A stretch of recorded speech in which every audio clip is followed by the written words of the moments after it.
You see the notification pop up. It's your best friend, or your mom, or that person you actually want to hang out with. The message is simple. Hey, how are you? But instead of replying, you feel a physical jolt of dread. You swipe the notification away, telling yourself, I'll answer in 5 minutes when I have the energy. 5 minutes turns into 5 hours. 5 hours turns into 5 days. And now it's been 3 weeks. The guilt is eating you alive. You feel like a terrible friend, a flake, and a liar. But what if I told you that you aren't a bad person? What if I told you that your flakiness is actually a biological defense mechanism called pathological demand avoidance? Your brain isn't rejecting your friend, it's rejecting the demand they represent. And today, we're going to dig you out from under that pile of bricks. Let's look at the mechanics of why a simple text feels like a threat. To understand this, we have to look at autonomy. In the past, like the Gen X childhoods we've talked about, if you were at home, you were unreachable. You had total autonomy over your attention. Today, your phone is a portal that allows anyone, anywhere, to insert an obligation into your life without your consent. When you receive a text, your brain doesn't just see a greeting, it registers a task. It triggers a psychological concept called reactance.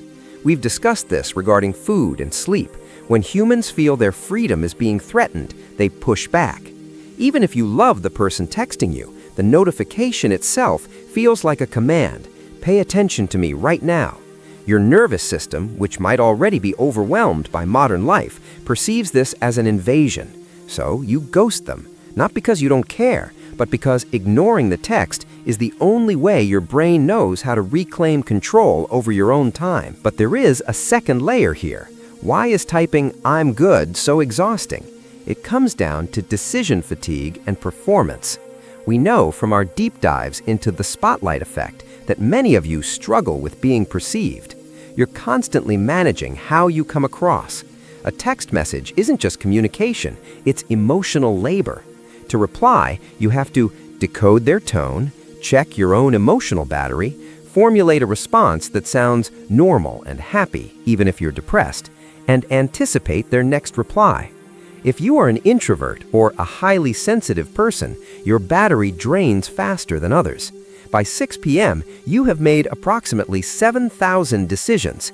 The decision to text back feels like lifting a 500-pound weight. You're not lazy. You are emotionally bankrupt. You're in what psychologists call shutdown mode to preserve what little energy you have left. So why does this ruin friendships? Because we have confused synchronous communication with asynchronous communication. Synchronous means we're talking live, right now, like a phone call. Asynchronous means I send a letter and you read it when you can. Texting should be asynchronous, but society has tricked us into treating it like a walkie-talkie. We expect immediate responses. This creates a state of hypervigilance. You are constantly scanning for the ping, waiting for the next demand. The only people who text comfortably are often the ones who need high stimulation. The people who are worst at it, maybe you, are the ones who need low stimulation to regulate. You aren't ignoring your friends, you're protecting your peace. Here is the tragedy.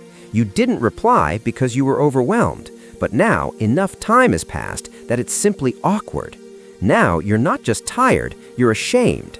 And as we know from the psychology of secret habits, shame leads to hiding. You feel like you can't just say sorry. You feel like you need a massive excuse to justify the silence. So you say nothing, and the silence grows until the friendship dies. So how do we fix this? We stop performing. You need to send the ugly text. Don't write a novel. Don't apologize for 3 paragraphs. Just say, I love you, I'm overwhelmed, and my battery is dead. I'm not ignoring you, I'm just surviving. I'll text you when I come back to life. Real friends, the ones worth keeping, will understand because they're probably feeling the exact same way. If you currently have a text you've been ignoring for more than a week, let me know in the comments. You are not alone in the ghost town. Subscribe for more deep dives into your own brain.